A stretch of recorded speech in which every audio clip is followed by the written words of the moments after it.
What would you do if the only thing your father left you was a worthless piece of paper and a reputation for foolishness? What if holding on to that paper got you robbed, beaten, and thrown into a canyon to die? For Lottie Whitcomb, this wasn't a question.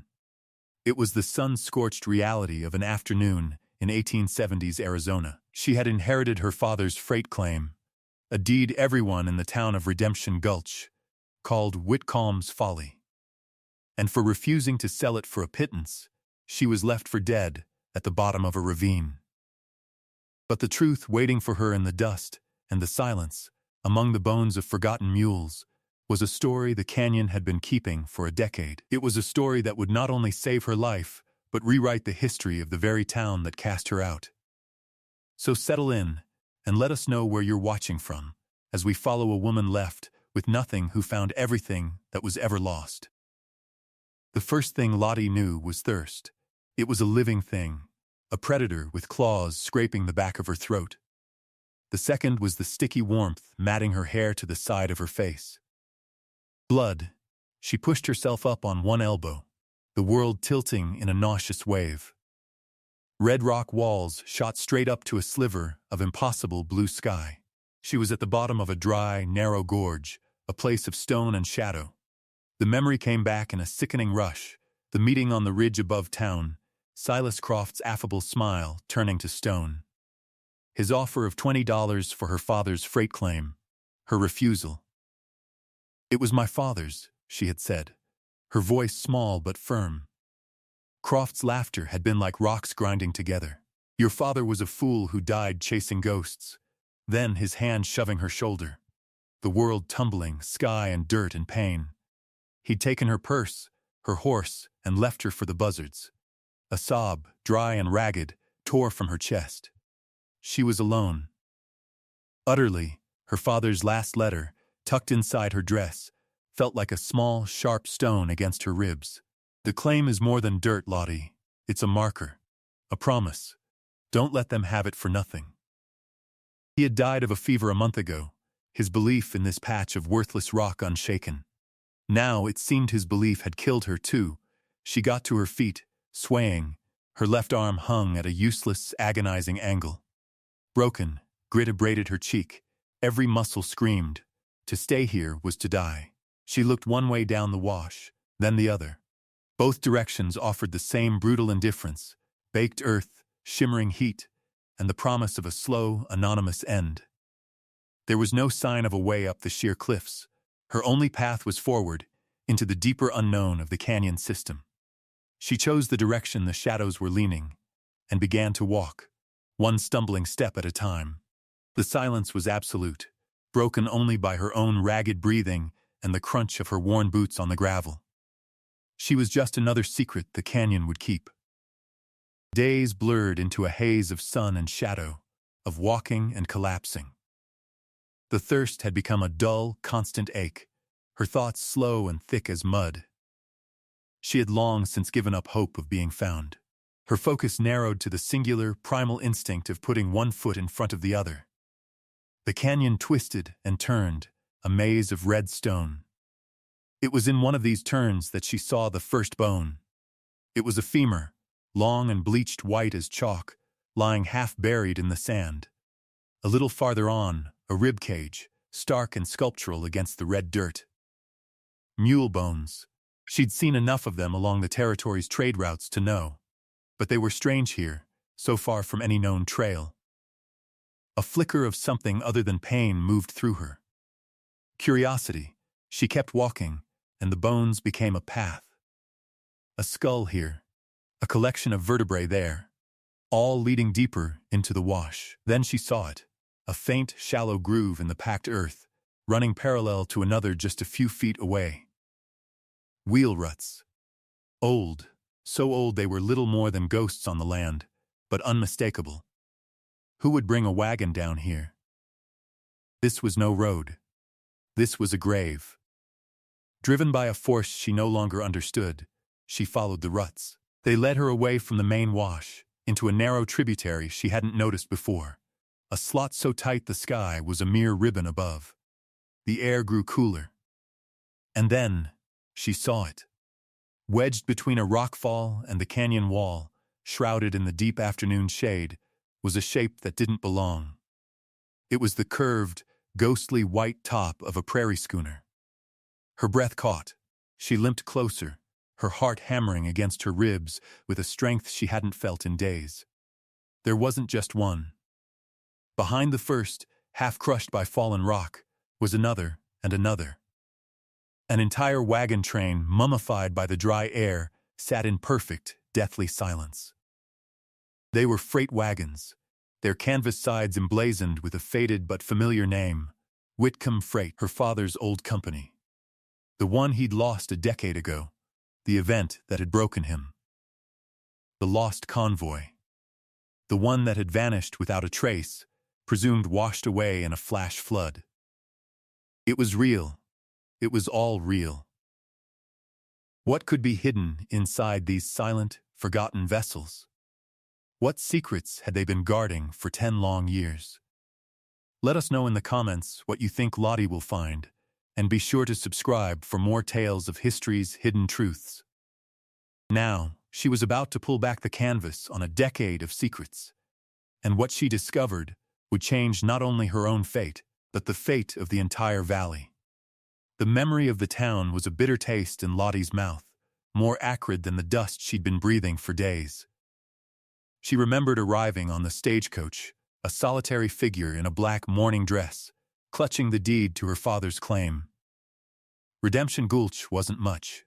A single dusty street lined with false-fronted buildings, a saloon, a mercantile, and a livery, all huddled under the vast, unforgiving sky. The whispers had started almost immediately. That's Whitcomb's girl. Come for the old man's folly.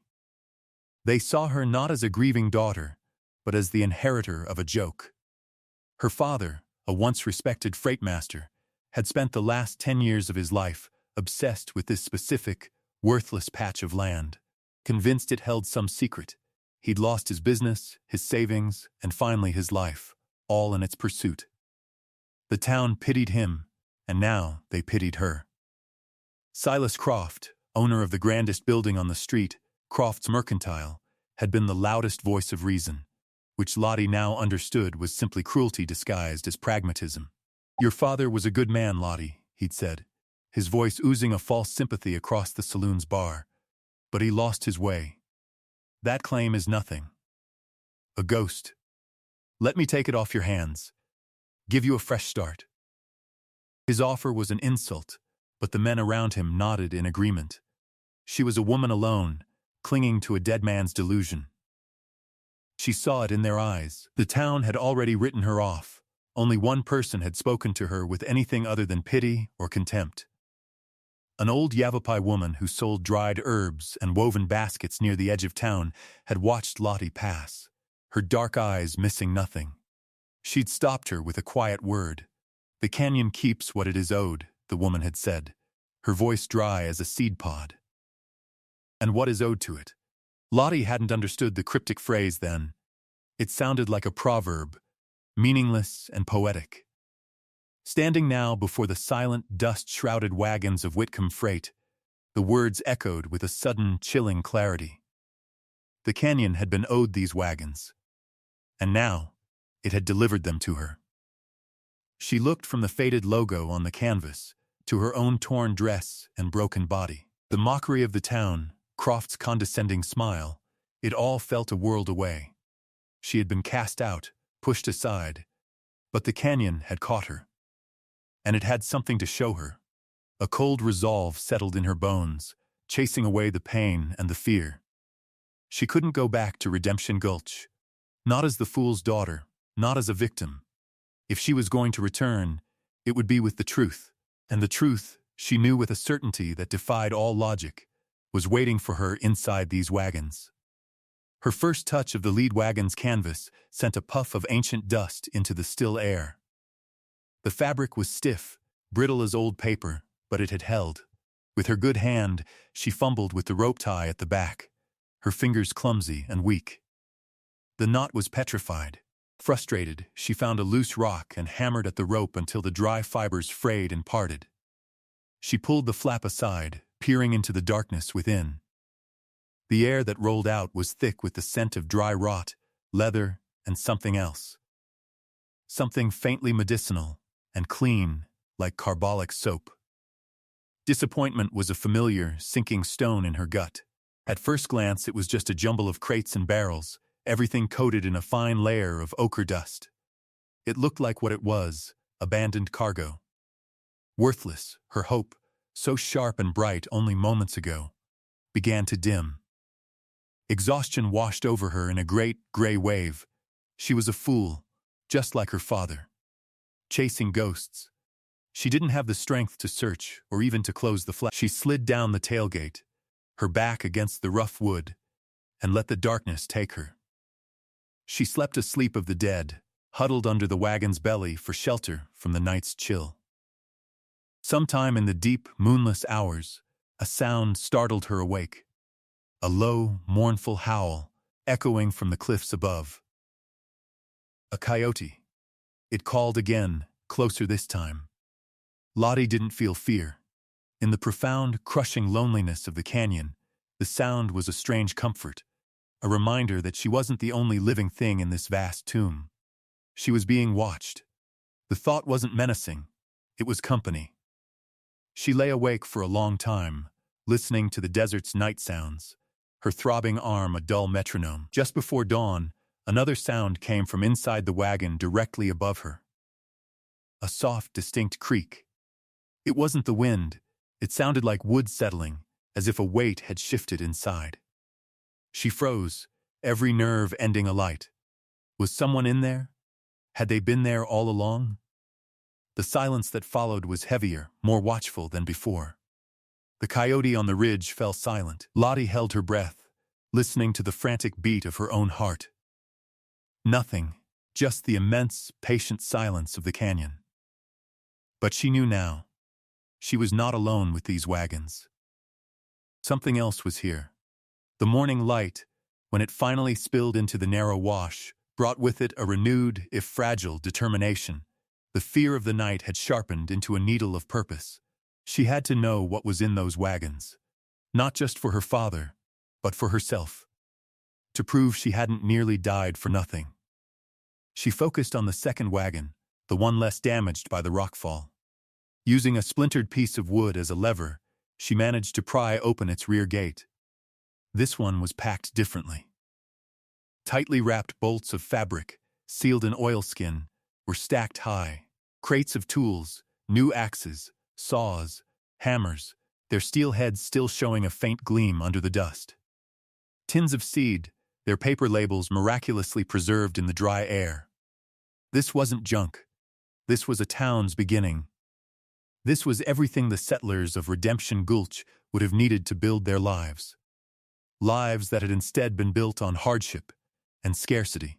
As she worked her way deeper into the wagon's interior, her hand brushed against a long, heavy object wrapped in greased leather. She carefully unwrapped it. A rifle. A brand new Winchester, its woodstock smooth and cool in her hand. Beside it was a box of cartridges. She had never fired a gun in her life, but the solid weight of it was a comfort. She was no longer defenseless. It was in a small, metal-banded crate, tucked behind a barrel of nails that she found the first real clue.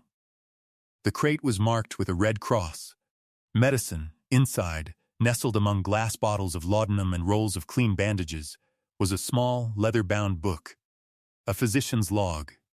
The handwriting was neat, precise. Dr. Alistair Finch. She sat on the wagon's floor, the book open on her lap. The entries detailed the mundane ailments of a long journey, blisters, coughs, a case of sunstroke. Standard, she turned the pages, a faint hope fluttering in her chest. The last few entries were dated the final days before the train was reported lost. Then she saw it. An entry dated October 14, 1865, treated J. Miller for Grawl to the shoulder. Bullet passed clean. He claims accidental discharge while cleaning his rifle. Story seems thin. Mood in the camp is sour. Gunshot wound. Lottie's blood ran cold. The official story, the one her father had heard and which had been repeated for a decade, was that the entire train had been swept away in a sudden, violent flash flood. No survivors, no bodies ever recovered. But this wash was bone dry. There was no sign of a flood. The wagons were pinned by a rockfall, not scattered by water. And a man had been shot. The story was a lie, a carefully constructed lie. She looked from the doctor's steady script to the silent, dust-filled canyon. An accidental discharge. A sour mood. This wasn't a tragedy of nature. This was something else entirely. This was a crime scene. A week passed. Lottie learned the rhythms of the canyon. She found a small, clear spring seeping from the rock face, and with it, life became possible. She learned to clean the rifle, its mechanical precision a welcome distraction. She ate the last of the hardtack she found in one of the wagons, her hunger a constant, gnawing companion. She was growing weaker, but her mind was sharper than it had ever been. She was guarding the wagons, though from what, she wasn't sure. It was the smoke that gave her away. A thin, gray plume from the small fire she risked only at dawn. Aaron Vale was tracking a mountain lion that had been worrying a rancher's stock when he saw it. Smoke in the dead mule wash was more than unusual. It was impossible. No one came here. He left his horse tied off a mile back and approached on foot, rifle ready, moving with the silence he was known for. He expected to find a prospector on his last legs, or maybe someone on the run. He did not expect to find a woman, gaunt and fierce-eyed, with a rifle held across her lap that she looked both terrified and determined to use. She was sitting on the tailgate of a ghost wagon, her face smudged with dirt, a bloody tear in the sleeve of her dress, revealing a crudely splintered arm. He stopped 20 yards away, holding his hands up, palms out. "Easy now," he said, his voice low and calm. "I'm not here to cause trouble." Lottie scrambled to her feet, leveling the Winchester at him. It wavered in her grasp. "Stay back," she warned, her voice a dry rasp. He saw the desperation in her eyes, but also a core of pure steel. He slowly unslung his canteen and a strip of jerky from his belt, placing them on a rock between them. "Water," he said simply, "and food. No questions." He backed away, sitting on his heels, waiting. It was a test of trust in a land where trust was a rare and precious commodity. Her eyes darted from his face to the water, the battle plain on her exhausted features. Finally, she lowered the rifle and limped forward, snatching the offerings before retreating to her post. As she drank, he saw the faded lettering on the wagon behind her. Whitcomb Freight. The name hit him like a physical blow. "I knew your father," he said quietly. "Elias Whitcomb. He was a good man." Lottie froze, the canteen halfway to her lips. She looked at him, truly looked at him, for the first time. He was weathered, not old, with kind eyes that held no judgment. "He said you were a fool," she whispered, the town's mockery echoing in her voice. "They all did." "Fools see things other folks miss," Aaron replied. That simple statement was a key unlocking a door inside her. Over the next hour, the story spilled out. Croft, the claim, the fall, the discovery. He listened without interruption. When she was done, he walked over to the rock slide that blocked the wash. He studied the debris, the angle of the fall. "This wasn't nature," he said, confirming her deepest fear. "This was deliberate. Dynamite, by the looks of it. They were sealed in here. The they hung in the air between them. The men who had died here." For the first time since she'd fallen into the canyon, Lottie was not alone. That afternoon, they began the work. It was a slow, painstaking process. Together, they opened each wagon, cataloging the contents. It was a treasure trove of civilization. Plows, harnesses, books, a small pump organ, even a box of delicate china dolls, and letters. Dozens of letters from families back east to their loved ones starting a new life in Redemption Gulch. Letters that were never delivered. The labor was hard, but it was honest. In the shared work, a silent bond formed. He showed her how to properly set her arm, using clean bandages and splints from the doctor's crate. She shared the clues she'd found in the physician's log. They were no longer just a survivor and a scout. They were partners in a decade-old mystery. The real discovery came near the end of the second day of their joint labor. They were in the lead wagon, the one her father had once commanded. It had suffered the most damage, its front axle snapped, its contents jumbled from the force of the rock slide. Aaron was trying to shift a heavy crate of mining drills when he grunted. "Something's wrong with this floor," he muttered, wiping sweat from his brow. Lottie came over, peering into the dusty gloom. He was right. Where the other wagons had floorboards of uniform age and wear, this section had planks that were slightly lighter in color, the nailheads less rusted. They looked newer. A prickle of anticipation ran up Lottie's spine. Using a crowbar from the tool wagon, Aaron wedged the tip under one of the planks. With a screech of protesting nails, the board came loose. And then another. Beneath them was a hollow space, about 2 feet square. And inside that space, glinting in the sliver of light from the wagon's opening, was a metal box. It was a simple tin deed box, the kind used for important papers. It was heavy. They carried it out into the daylight and set it on the ground between them. The lock was rusted shut.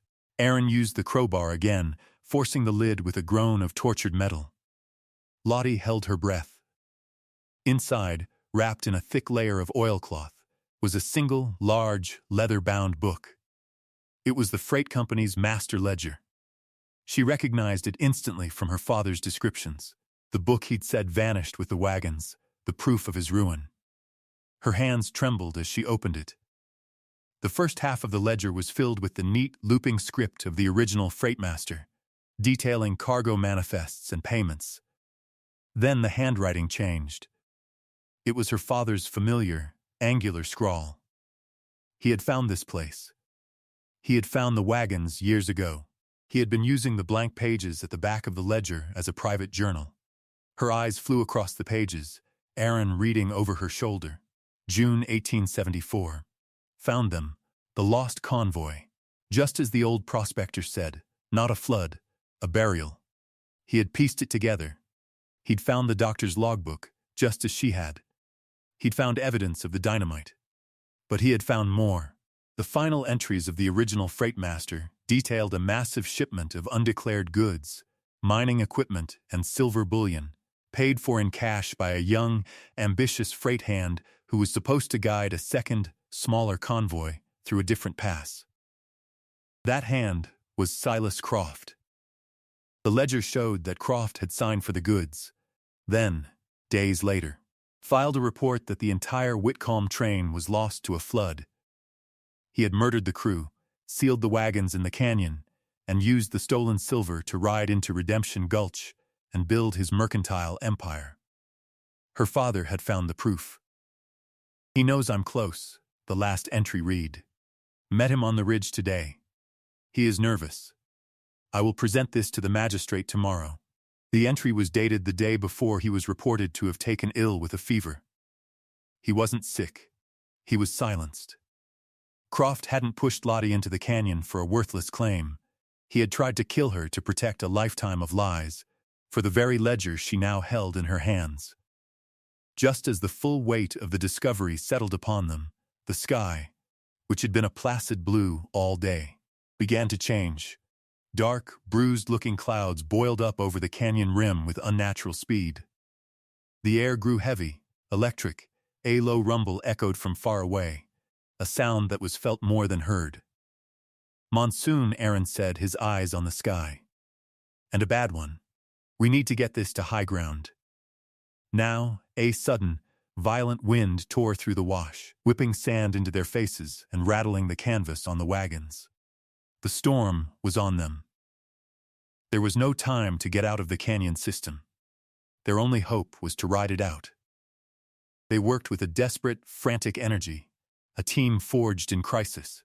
The ledger, the doctor's log, the letters, anything that could be destroyed by water, they hauled into a small, dry cave set 20 feet up the canyon wall that Aaron had noted earlier.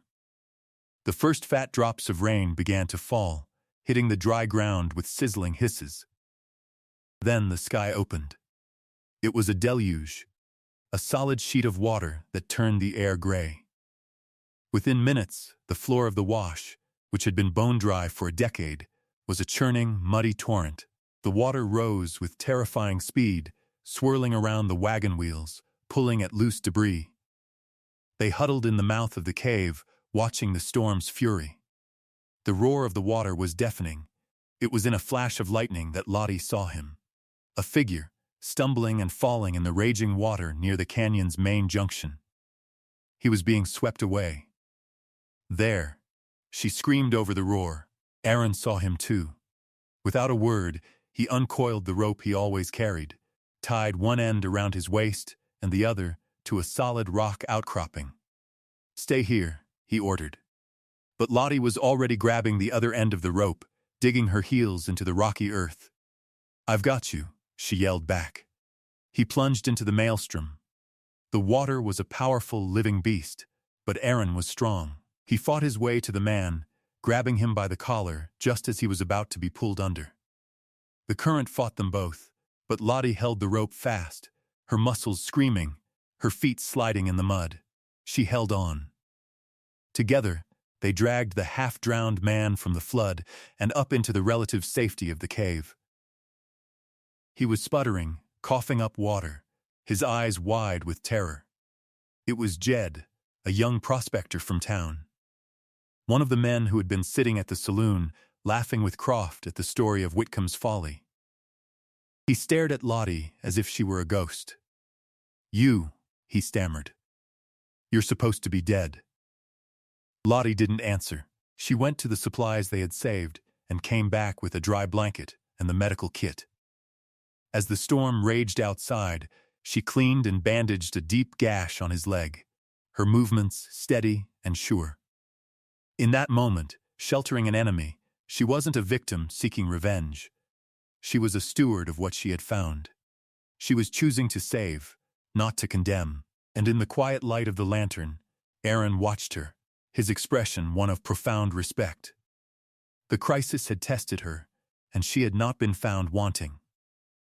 The storm broke as suddenly as it had begun. The water receded, leaving behind a landscape scoured clean, glistening and new. The sun broke through the clouds, and the wet rock of the canyon steamed. Jed, the rescued prospector, was quiet, humbled. He looked at the wagons, now sitting in a shallow pool of water, and at the quiet authority with which Lottie and Aaron moved. I don't understand," he said. "They all said you were dead." "They were mistaken," Aaron said flatly. They gave him food and water, and pointed him toward the easiest path out of the canyon. He left without another word, a man visibly shaken by his brush, with both death and grace. Lottie and Aaron knew his return to Redemption Gulch would be the first stone that starts the avalanche. 2 days later, they were ready. They had loaded one of Aaron's sturdy pack mules with the most crucial evidence: the tin box with its ledger, the doctor's logbook, and the sack of undelivered letters. Aaron led the mule, and Lottie walked beside him, the Winchester resting comfortably in the crook of her arm. She was no longer the grieving, uncertain woman who had arrived in town weeks ago. The canyon had stripped her down to her essence, and then rebuilt her. When they walked down the main street of Redemption Gulch, a hush fell over the town. People stopped what they were doing, staring. Jed had told his story, and it had been dismissed as a flood-induced fever dream. But here was the proof. Here was the ghost of Lottie Whitcomb, very much alive, walking beside the most respected scout in the territory. They didn't stop until they reached the sheriff's office. Sheriff Miller was an aging, weary man who had seen too much. He looked up as they entered, his eyes widening in disbelief. Aaron Vale placed the tin box on his desk and opened it. He laid out the ledger. "Silas Croft murdered the crew of the Whitcomb freight train 10 years ago," Aaron said, his voice ringing with quiet authority. "He stole their cargo to build his fortune. He murdered Elias Whitcomb to keep him quiet, and he tried to murder Lottie to keep the secret buried. It's all in here." The sheriff began to read. As he did, a crowd gathered outside his office, drawn by the impossible sight. The town doctor was summoned. Lottie handed him a crate they had brought on a second mule, filled with medicines from the wagon. The doctor's eyes filled with tears. "Quinine," he whispered, holding a bottle and sterile bandages. "We lost 3 children to the fever last winter. This could have saved them." The truth, once unleashed, was its own flood. The undelivered letters were handed out to stunned families, messages of love from husbands and sons presumed lost forever. The story in the ledger was undeniable, confirmed by Aaron's testimony and Croft's increasing panic. Faced with the evidence and the cold, hard stare of the entire town, Silas Croft crumbled. His confession was a pathetic, whimpering affair. He wasn't hanged, the circuit judge was a month away. But he was ruined. His property was seized by the sheriff, to be held in trust for the families of the men he had murdered. The townspeople looked at Lottie, their faces a mixture of awe, shame, and reverence. She hadn't come for vengeance. She had brought them their history. She had brought them justice. The day came to a close in a wash of gold and amber light. From the ridge where Silas Croft had once tried to end her life, Lottie Whitcomb and Aaron Vale watched the sun dip below the distant mountains. The air was cool and clean, carrying the faint scent of pine and damp earth from the recent storm. Below them, Redemption Gulch was quiet. A few lanterns were beginning to glow in the windows. For the first time, it looked less like a place of bitter memories and more like a place with a future. A new sound drifted up to them on the evening breeze, a clear, resonant peal of a bell. It was the bell for the new church, cast from the silver bullion they had recovered from the wagons. It was ringing not in sorrow, but in celebration of a truth finally brought to light. The sound was a promise kept. Aaron stood beside her, his presence a quiet, solid comfort. He didn't reach for her, but his shoulder was close enough for her to feel his warmth. He had been her witness, her partner, her friend. In the canyon, they had forged a trust deeper than any spoken words. "You brought them back," he said, his voice low. "Not just the goods, the men, their stories." Lottie looked down at the valley, at the lights flickering to life. She thought of her father, of his relentless, lonely search. The world had called him a fool for believing in a piece of worthless land. But he had known. He had known something was wrong, that a story had been buried and needed to be unearthed. The claim marker, which she could just make out in the fading light, wasn't about ownership of dirt. It was a signpost pointing toward a duty. She had finally understood the inheritance he had left her. It wasn't a claim, it was a charge to see things through. Aaron gently took her hand, his calloused fingers lacing through hers. It felt right. It felt like coming home. Lottie drew a deep breath of the clean evening air and gave his hand a small squeeze. "He wasn't digging for gold," she said, her voice soft but clear in the twilight. "He was digging for the truth." Thank you for staying with us through this story of incredible resilience. It's a powerful reminder that true inheritance is often found not in what we are given, but in the character we forge by honoring what was lost. If you were moved by Lottie's journey, we'd be grateful for a like, a comment, and for you to subscribe to our channel for more stories of the forgotten corners of history. We'll be back soon with the tale of a lone homesteader who bought a salt-poisoned farm, only to discover that the poison was the one thing that could save a generation.